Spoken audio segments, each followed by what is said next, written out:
Welcome back to my lovely IHP community and the 5D collective. To conclude our first stories and our first shorts, basically we're going to quickly, quote unquote, use one of my stories, as I am that self-agent, as you all will have heard. We all can be that, and the 5D collective are those who navigate the love frequency thanks to integration of the brain. It's bilateral, vertical overall, and we don't do the when I get fucked with, I'm gonna get hypervigilant or in my pissy pants. So people who are anchored in ventral energy are the ones who are navigating the 5D frequency. Okay, and I, as a 5D mystic in the Enlightenment Soul Age group, am a functional child adult. I'm a content creator, podcast host, and I get to support people who want to also mentorship one-to-one, but that's with a securely attached, non-traumatized person, because you can sift through your sensations, images, feelings, thoughts. That means you can sift through sensations, that which is behaviors, that which is images, that which is affects, that which is meaning, because you own your sense of self. That's why you're a self-agent. So you don't get into a charged state and attack, characterological, get into pissy wars with people who have different political, religious views, okay? Self-agency is a functional child adult here at IHP because I share with you the infinite higher human conscious potential experience, and it's not a race. Some people may not get here. According to Robert Sapolsky with Determined, we have no free will. Science will say that we've been determined by our first 3 years of life. I can tell you that they're pretty spot on with the 3D, 4D brothers and sisters of fear who are not moving into the 5D frequency at all. And that's where we're going to leave it. So when you have a self-agent, love is a constant. My love for my teenage boyfriend, who is now family friend, and his partner never changed, nor has my love changed for anyone. The bond is something different. And so when people want to use, but who can you love more? No, love is a consistency because it's my oxytocin gene hormone. When people don't like that some of us have different ways of talking about love, we don't say, oh my God, let me be ashamed of being polyamory. No, we will allow ourselves to talk, and then when we're in a curious environment, we get to have fun. Polyamory doesn't have any beef with you're a whore, no, but okay, I'll laugh. You're a masochist. No, I actually have healthy self-worth. I'm not a masochist. So does that mean I can fuck you, you fuck people? No, but hey, I'm glad to keep informing you and educating you. So when you have no insecurity, you don't get charged because people use words. Grown-ups aren't grown-ups when they don't know how to be curious. By the way, for me, functional child adults are grown-up. A grown-up means that you can be funny, and that's because your personality pattern is molding with you. So when you own your sense of self, you're molding, you're transforming. So my teenage boyfriend, I don't look and think, oh, I want to fuck that guy. No. And when I hear those who are grown-ups say, if your ex texts you back and says they don't want to fuck you, don't believe them. I just think, wow, there's another teenager. And meaning that's an insecure person who has a limited consciousness. In fact, their limited consciousness to me is very clear because you're boxing a person up and your story in that which is stagnating energy. So you don't know how to transform, which is why our 5D collective at IHP is a transforming integrated brain collective. You see, anchored in ventral energy. I have true confidence. I'm truly empowered because when I get rigid and or chaotic, I'm not empowered. The brain, when it's not bilaterally integrated, you're not using your prefrontal cortex, but you're using safety behavior. That's your frontal lobe swapped down, your amygdala. And so again, rigidity, chaos doesn't bring inner well-being. It brings reactivity, which will allow you to do something that will be uncomfortable to you, not to the person who is anchored in their ventral energy. And so in many different ways, shapes, or form, studies show why mindfulness practices, yoga, mindset, mindsight, all of it brings well-being. But integration of brain is a personal journey. So those who need to get integrated, they first do EMDR, child parts work, somatics. And so here is, again, spiritual growth, personal development, self-help. Not let me teach you stuff in a specific way of, no, education, because I bring two different topics, because I'm looking to inform while being humorous. But remember, I'm moving pseudoscience and I fuck up the data, I forget the words, I confuse words all the time. Okay, and I'm grounded in reality. And my cherishable beliefs can be falsifiable, which is why I share with you stories. And it is about Maria's story. So when you hear stories, it's not proof, But I can tell you, I know I am proof that you can be a restorative embodiment, self-aware, accountable, regulating person, and that you can do mindfulness and mindset, and that it is all mindset, but that your body is yours, and if it doesn't handle affect well, and it doesn't handle differences well, and it gets rigid or chaotic, that's why Janina Fisher, that's why therapies are out, therapists, the good ones, that's why you get support and help, that's why they're all out there supporting people to have mental, emotional, physical stability and well-being. And so a teenage boyfriend, moving forward with the story that I wanted to share, I don't look and say, oh, it took years before they both would understand this. And I found it humorous, again, to me, that they would even remotely think that I would want that person. Because once it's over, there's a reason why relationships that are partnerships finish. It's not rejection. I'm an empowered feminine. Did I mention that? As a mystic, my oversoul expands. Yeah, my twin flame flames. Yeah, they taught me a lot about what the one and the ones and the no ones are. And it's always going to be something that people will want to chime in on and create their own story. It's my story, which I'm sharing with you right now. So teenage boyfriend, the minute he says these words, I don't think of you when I wake up in the morning. That was all I needed to hear to know, okay, then we're not moving into the future, because I'm not the first thing you think about, which was something we had chit-chatted about. But also, if you share your life with someone, meaning you want that, oh, by the way, you don't pick that.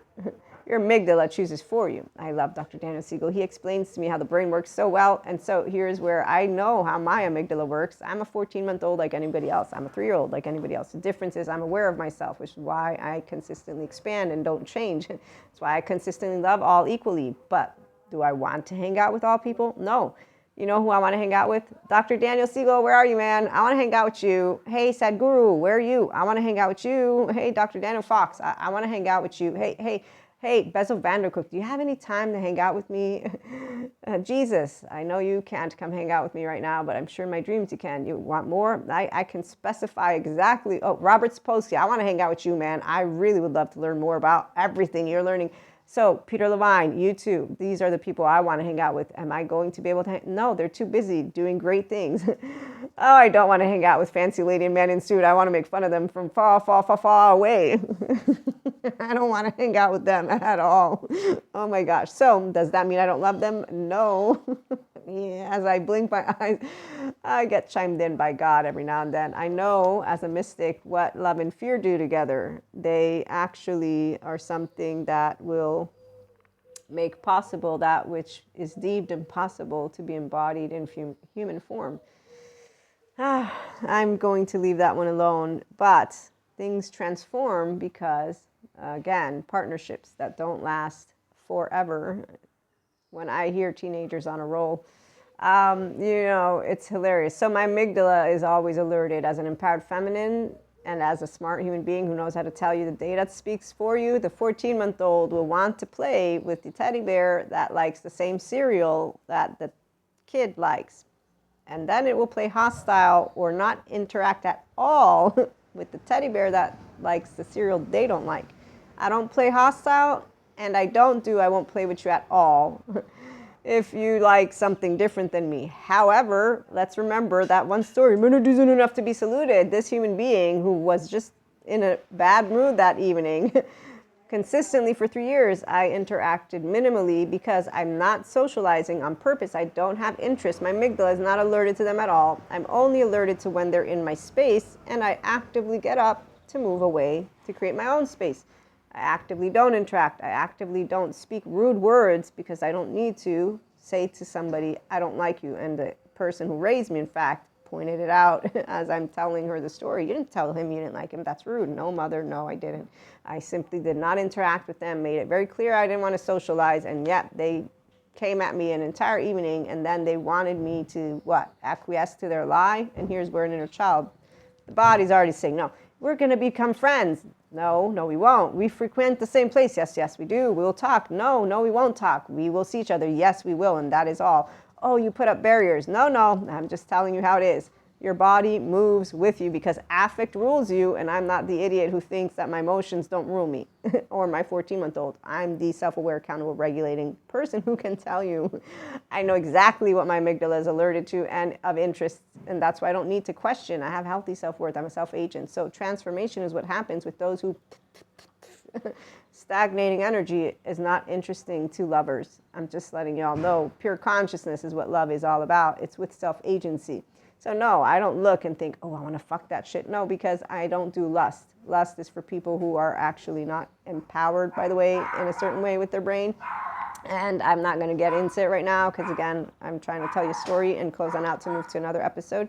So the teenage boyfriend is a friend, family friend. So is his partner. And actually, her and I have the stronger bond than him and I because she's the leader of the pack, number one. And because, obviously, out of respect, so that women make sure that they don't think I'm trying to take away what's theirs, which is the other thing about women and men overall that are insecure. I don't know any days, but all I can tell you is when I think of any of my exes, I don't think, ooh, I want to sleep with them. No. In fact, one of my BFFs for real is the wife of my ex. And I don't like to use the word ex because he's a family friend too. And we love to make fun of people who think that's weird. We think you're weird.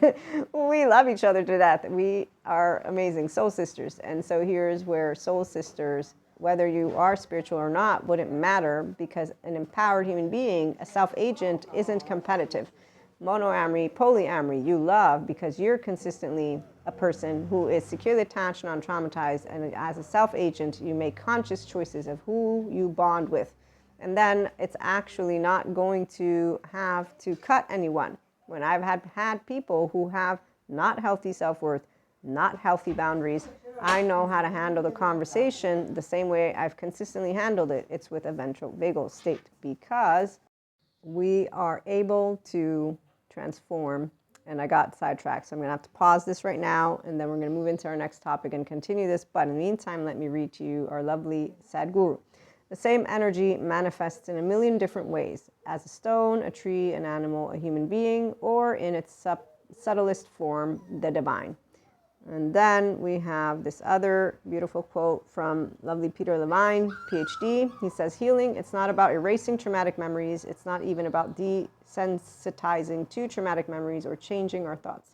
It's about coming to connection with the vital feelings, sensing, knowing part of our bodily experience. So when you're a self-agent, again, you don't look to the past and people that you've been romantically involved with as those who you're still attracted to. If you are consistently expanding, evolving, it will mean the relationships transform and end because the love that goes away, if you've built what are secure connections, which is what a secure attachment function or child adult does, even as a teen, because I'm a higher self. So I don't have exiles. I'm not loving you because I need to attach to you. I'm in a relationship with you because together we are choosing consciously to build something. And if it comes to an end, that transforms because the love wasn't fake, nor was the bond that we created. So the people who still have lust and desire, they're the ones who don't own, in fact, their brain or mind or self or body. And really, it's not my business. So the 5D collective at IHP, whether monoamory, polyamory, love is a constant because we're self-agents. Self-help personal development is only for people who have psychologically developed to the point of being self-aware, accountable, regulating. Otherwise, they're going to have a level of suffering and then those cliche sentences and stereotypes, and they're going to feel better with somebody who tells them, here's a checklist to make sure you don't get fucked over with again. And I'm like, okay, wow, why are you dating people? Don't date. So suffering is very clear when I see it and spot it. It's limited consciousness again and again. And when people don't understand how people can be friends because of all this bullshit words, these words, that X not X, the only reason I have to use words like that is to organize timeline. But these are people that are part of my oversoul. And then even if I wasn't a mystic, they're part of my family. And anybody who finds it weird for a person to call people family who you've built secure connection, again, to me it's weird that you don't know what consistently expanding your bonds are. But it's not weird, actually. I know exactly what it is. It's that your faith in humanity is broken and you're watching your back and you have reserve. I don't have reserve because I will have one of two people around me. It will be a lover or it'll be a fearful one. And in either case, I'm a lover. So it doesn't change if you come at me with a low self-esteem and direct communication, passive-aggressive, because, excuse me, you're confusing science spirit. No, I'm not.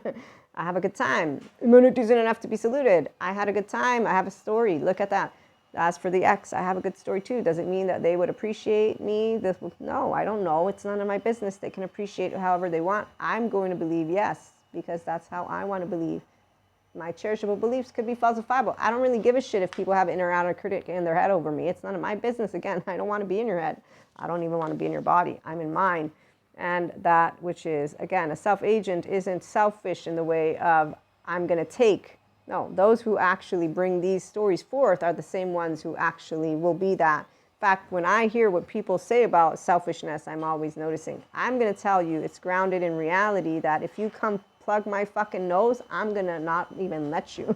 Or I will learn what the fuck you're wanting to do and I'm going to get out of that way. And I ain't going to play. That ain't funny. I'm not messing around. Mental, emotional stuff, bring it on. What do you think you can say to me in my face or behind my back that will ever... you don't break the soul. You don't break a whole self. You don't break a person who has no exiles. You don't break anyone who's a grown-up. Because I don't get fucked with, do you see? You can't fuck with my sense of self. It's mine, not yours. And the only person, no, the only entity, divinity, intelligence, God, take me as I am. I'm crooked, I'm flawed, but I know what I bring to the table and what my intent is. And I also know, thank you, teenage boyfriend, how you don't prove it. So when you're a grown-up, you're not going to be performing in love. You're authentic, you're transparent, and you're a self-agent. And when people don't like you, none of my business. I'll just say, thank you so much for the time. So sorry. So rejection is not protection. A self-agent just knows, it didn't work. It'll transform. I still have a bond because it's petty to actually have, what is it?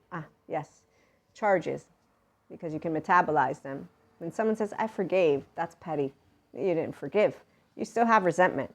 You still have stuff going on. I can have the same. The difference will be I can acknowledge it. When I was not talking to my facade friend for the 5 years, someone pointed out, if you're this angry, because I'd vent and share and blah, blah, I stopped venting. But in his case, I would be fuming nostrils out of my nose, telling the story and what he did and the disrespect. So the person said, if you feel this way, you do know you still have love for them. I said, yeah, no shit, Sherlock. And I didn't curse, but that was the expression. They're my friend. They disrespected a friendship, a bond, a special bond. So yeah, I'm pissed. But I'm not working with it right now. I put it in a little box. I'll work with it when I'm ready. That's what I told God. And then we got to be friends again. And he's the reason why I don't get in anybody's face, because he showed me what facades are. They continue to be liars and cowards because they don't go heal their adaptive child parts. They don't go heal their attachment wounds. So 3 years down the line, my friend is talking about not believing in anything, God, mysticism. My entire world is, I'm, again, woo-woo pseudoscience, because I am of faith. I am of spirit. I am from this angle. I'm not proving it. And the minute he's speaking these, I'm thinking of all the times we spent together talking about stuff that he's not interested, which is a waste of our time, but also disrespecting me because you're not telling me that you're not interested, and this is something of value to me. And so I completely, from that moment forth, stopped talking about everything mystic God related, because that's not the way to use our time. It's also not necessary for me to share something so personal, so important with somebody who's going to ridicule it, basically, in your head. It's also, to me, disrespectful. But the therapists have informed me of how adaptive child part people lack self-awareness. So they're not going to think, because they're too afraid to tell you the truth. I'm not looking for you to pat me on the back. So when I told them, I just want you to be yourself, the being yourself means authentic. So self-agents can be their self. And self-agents who love will consistently work and transform. And so we build secure connections. And when a relationship is over, not a big deal, because we transform it. That's for those of us in our, again, 5D collective. And it's not a set in stone thing. Everybody has their own choices. But to think of an ex and want to fuck them, to me, is, okay, you obviously didn't process it. You didn't get over it and whatever. I mean, everybody is what it is. To me, it's weird because it ended because we're no longer a match. That's going to be clear, and my physical attraction to you, but then again, I'm a gray A. So to me, the physical, it doesn't actually enter anywhere near the room unless we have mental and emotional compatibility, which means we are a secure attachment relationship at minimum, we have to have built a safe haven, secure base together for that to be something that will then flourish. And for people, that is weird because some people navigate with lust, which is not what I navigate with, or any person who is a healthy self-worth. Self-agents don't navigate based on a compass that is seeking for ups and downs. That's what we'll keep talking about that one. In the meantime, we look to build real relationships because we're coming in from a place of secure, attached, non-traumatized self-agency where I chose based on a series of getting to know and love. So we'll be back with more. Have a good one.